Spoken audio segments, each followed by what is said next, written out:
Saya Teknologis Muhammad Fikri Azri bin Masaad dari Kolej Komuniti Kepala Batas akan membentangkan kajian persepsi peserta PSH terhadap kursus pensijilan profesional di Pusat Teknologi Kenderaan Hybrid dan Elektrik. Baik, sedikit pengenalan. Berdasarkan data rasmi dari Kementerian Sumber Asli Alam Sekitar dan Perubahan Iklim, sebanyak 67,483 kenderaan hybrid dan elektrik telah didaftarkan di Malaysia. Dengan pertambahan yang ketara ini, ia akan merancangkan lagi industri otomotif yang melibatkan kenderaan elektrik vehicle. Oleh yang demikian, Pusat Teknologi Kenderaan Hybrid Kolej Komuniti Kepala Batas yang telah ditubuhkan sejak tahun 2014 telah menjadi satu pusat kecemerlangan untuk melatih pemain industri otomotif, reskilling dan upskilling dalam bidang teknologi kenderaan hybrid dan elektrik. Dan Pusat Teknologi Kenderaan Hybrid dan Elektrik Kolej Komuniti Kepala Batas juga telah mengambil pentolehan daripada Institute of the Motor Industry United Kingdom dengan menawarkan pensijilan profesional antarabangsa bermula pada tahap 1 sehingga tahap 4. Yang demikian, peserta yang hadir berkursus akan meningkatkan pengetahuan iaitu reskilling dan upskilling dalam bidang teknologi EV, bagaimana kita nak menyelenggara ataupun membaiki kenderaan EV dengan langkah yang betul dan selamat. Oleh demikian, kajian ini akan meninjau sejauh mana kejayaan yang dijalankan oleh pusat ini terhadap peserta kursus PSH yang mengikuti kursus. Okey, ini adalah sijil yang diperolehi oleh peserta yang mengikuti kursus pensijilan profesional. Baik, objektif kajian yang dilakukan oleh saya adalah yang pertama menentukan keberkesanan kandungan kursus yang diikuti oleh peserta. Yang kedua, kita nak mengenal pasti tahap kompetensi koordinator yang mengajar ataupun yang mengendalikan kursus ini. Dan yang ketiga, kita nak mengetahui tahap kemudahan, fasiliti dan juga peralatan yang terdapat di Pusat Teknologi Kenderaan Hybrid dan Elektrik Kolej Komuniti Kepala Batas. Sebanyak 160 orang sampel yang mana mereka ini telah dipilih secara rawak yang terdiri daripada pelbagai latar belakang. Sebelum itu, kajian rintis telah dilakukan bagi menguji sejauh mana instrumen yang digunakan. Peserta yang terpilih dikendaki untuk mengisi soal selidik menggunakan Google Form. Seterusnya, data yang berkenaan dikumpul dan dianalisis menggunakan aplikasi software SPSS. Metodologi kajian saya telah menggunakan skala Likert di mana bermula pada tahun 2014 dan sehingga hari ini pusat telah melatih lebih kurang 6,261 penyertaan yang mana 64 orang terdiri daripada peserta luar negara, antaranya daripada Bangladesh, Fiji, Mauritius, Singapura, United Kingdom, Romania dan sebagainya. Gambar-gambar peserta semasa latihan dilaksanakan. Ini adalah demografi kajian yang mana seramai 160 orang peserta. Dapatan kajian menunjukkan bahawa hampir 87.5% setuju bahawa kandungan program bersesuaian dengan objektif dan 95.6% responden bersetuju bahawa kandungan program yang dijalankan adalah terancang. Okey, baik, ini adalah kerana pusat ini telah mengikuti standard daripada United Kingdom iaitu daripada IMI di mana silibus ataupun kandungan yang digunakan adalah berdasarkan kandungan daripada United Kingdom. Kita dapat lihat pada C1 98.2% responden bersetuju bahawa cara penyampaian yang mudah difahami. Ini kerana rata-rata koordinator telah mempunyai pengalaman sejak tahun 2014. Bahagian C2, 97.5% bersetuju bahawa bahan modul kursus adalah bersesuaian. Ini kerana mereka koordinator sentiasa nota-nota berdasarkan teknologi semasa. Bahagian C3, 98.1% responden bersetuju bahawa kualiti nota yang dibekalkan adalah baik. 100% responden setuju bahawa kualiti alat bantu audio visual adalah baik.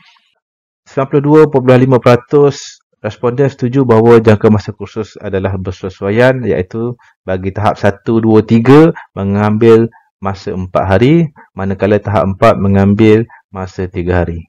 Ini adalah dapatan kajian bagi bahagian D yang mana kita boleh tengok di sini hampir kesemua responden bersetuju bahawa mereka mempunyai kemahiran yang tinggi berkaitan kursus yang diajar. Di samping itu, responden juga setuju bahawa koordinator ataupun tenaga pengajar mempunyai pengetahuan yang tinggi berkaitan kursus yang diajar. Koordinator ataupun pensyarah yang mengajar juga mempunyai pengetahuan terkini, menyediakan bahan kursus yang bersesuaian, penggunaan waktu secara berkesan, menjawab pertanyaan dengan tepat dan cepat, menggunakan alat bantu mengajar yang sesuai dan memberi ruang kepada peserta untuk berbincang. Item E1, responden setuju bahawa khidmat roster yang sistematik. Yang kedua, E2, bilik kuliah bengkel yang selesa. Pada bahagian E3, 61.9% responden tidak bersetuju peralatan dan kemudahan di bengkel yang terkini. 43 orang ataupun 26.9% tidak pasti. Ini menjadikan 11.3% saja yang bersetuju bahawa peralatan dan kemudahan di bengkel yang terkini. Manakala E4, tiada masalah. Responden setuju bahawa jadual aktiviti program disusun dengan baik. Jadi apa yang saya dapat simpulkan di sini bahawa terdapat sedikit ruang untuk ditambah baik. Yang pertama adalah di ruang fasiliti di mana pusat teknologi kedai hybrid elektrik ini terdiri pada bangunan blok rumah kedai yang mana ia mempunyai limitation ataupun tempat yang terhad. Jadi terdapat kekangan untuk kita pihak kolej dan pihak pusat sentiasa memohon ataupun membeli ataupun membuat perolehan peralatan yang baru selari dengan kemajuan teknologi semasa. Dapatan kajian bahagian F pula menunjukkan hampir kesemua responden setuju dan sangat setuju bahawa mereka dapat meningkatkan pengetahuan baru dalam teknologi otomotif. Mereka juga dapat menggunakan pengetahuan baru di tempat kerja, dapat berkongsi ilmu di tempat kerja, dapat meningkatkan kualiti kerja, serta dapat kemahiran dan pengetahuan yang diperolehi menyumbang kepada pencapaian organisasi mereka. Serta dapat sesuatu ilmu yang baru, mereka dapat upgrade ataupun menaik taraf kemahiran ataupun pengetahuan mereka sedia ada daripada kenderaan konvensional kepada kenderaan elektrik ataupun kenderaan hybrid. Perbincangan, dapatan kajian jelas menunjukkan persepsi peserta sangat berpuas hati dengan latihan kemahiran yang diikuti sepanjang kursus. Objektif kursus tercapai pada tahap tertinggi, teknik penyampaian pengajar adalah sangat berkesan. Bahan kursus yang disediakan sangat membantu. Bagaimanapun, satu-satu dapatan kajian yang berada pada tahap yang rendah adalah kemudahan peralatan di bengkel serta ruang tidak mengikuti kehendak teknologi terkini. Ini adalah kerana terdapat beberapa model kenderaan baru yang terdapat di pasaran sebagai contoh Tesla, BYD dan sebagainya yang mana tidak terdapat di pusat teknologi kenderaan hybrid elektrik. Bagaimanapun, kita sentiasa berusaha untuk menyediakan, melengkapkan dengan teknologi baru dengan perolehan terutamanya melalui pembelian melalui janaan Ekor Amanah. Yang terakhir, kajian juga mendapati responden sangat berpuas hati kursus yang dihadiri dan kemahiran yang timbul sepanjang kursus boleh membantu organisasi mereka di masa hadapan. Maksudnya, sebagai contoh, daripada mekanik biasa, mereka boleh mengembangkan bengkel mereka daripada kenderaan konvensional, membaiki ataupun menservis kenderaan elektrik. Segi kekuatan, pusat ini adalah pusat yang pertama yang menawarkan kursus teknologi kenderaan hybrid elektrik pensijilan profesional tahap 1 hingga tahap 4. Yang pertama di luar United Kingdom, dan pensijilan ini diiktiraf di serata dunia.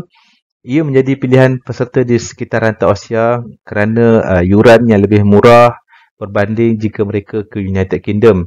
Yang seterusnya adalah yang keempat, tenaga pengajar yang kompeten dan berpengalaman luas dalam bidang teknologi kenderaan hybrid elektrik selama lebih kurang 9 tahun. Jadi dari segi kekurangan, ketinggalan dari segi fasilitis dan peralatan, ruang yang terhad untuk naik taraf peralatan serta bagi menampung peserta lebih ramai. Kita telah membuat permohonan penyewaan ruang bangunan baru kepada Jabatan Pendidikan Politeknik dan Kolej Komuniti, dan juga kita telah membuat permohonan untuk pembelian aset-aset amanah yang baru.